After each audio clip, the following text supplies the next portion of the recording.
First of all, I want to thank the witnesses for being here today to discuss this very important topic that's facing our nation. To you, ma'am, Ms. Nobles, I am so sorry for your loss. We failed you. I'm so sorry that you lost your daughter, and I can assure you that you sitting here today means that she lives through you, and we will do everything in our power to make sure that her voice will be heard for the future to stop this foolishness from happening again. Thank you for being here, ma'am. I really appreciate it. Thank you. You might be wondering what this photo is behind me. This is a photo of a room in a plush New York City tent made specifically for migrants. There's Xboxes and flat screens everywhere, and every creature comfort that you could think of is in this tent.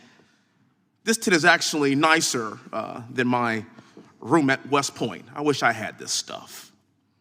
My colleagues on the left often talk about the long, arduous journey to get to this country, and I ask you this: why would illegal immigrants not make the journey to this country if this was going to be the end result?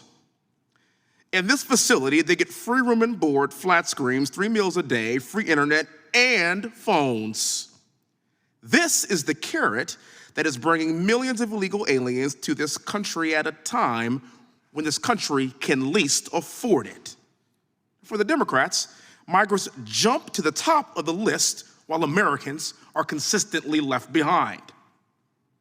Mayor Eric Adams never thought the border crisis would make it to New York City, and now even he has to admit that the Biden open border policies have created a, quote, real-life humanitarian crisis. I say again, a real-life humanitarian crisis. Welcome to the party, sir.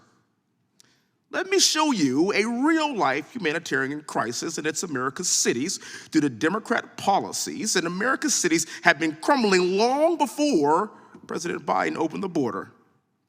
And now that every town that we know of, including New York City, is a border town, it's about to get worse.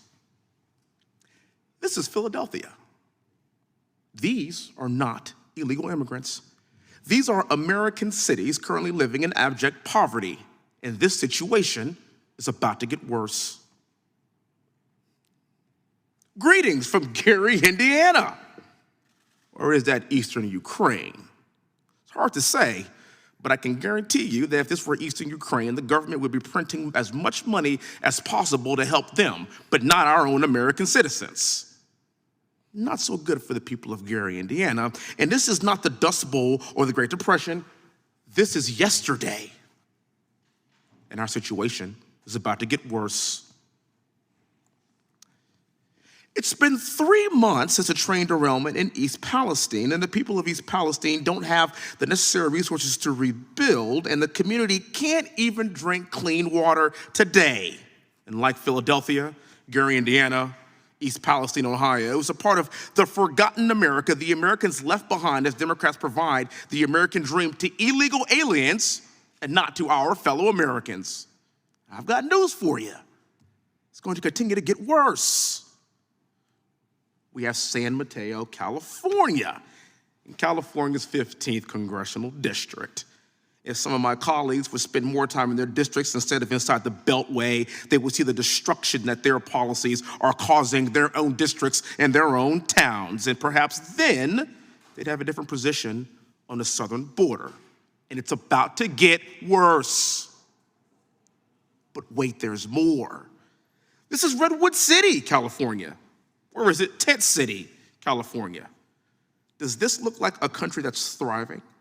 Does this look like a country that's equipped to handle a massive influx of millions more into this country illegally? I think not. The situation is only going to get worse.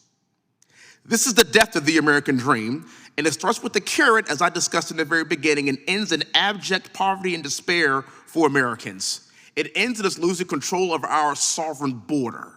It ends with cartels running our sovereign border and killing our young people. It ends in fentanyl overdoses.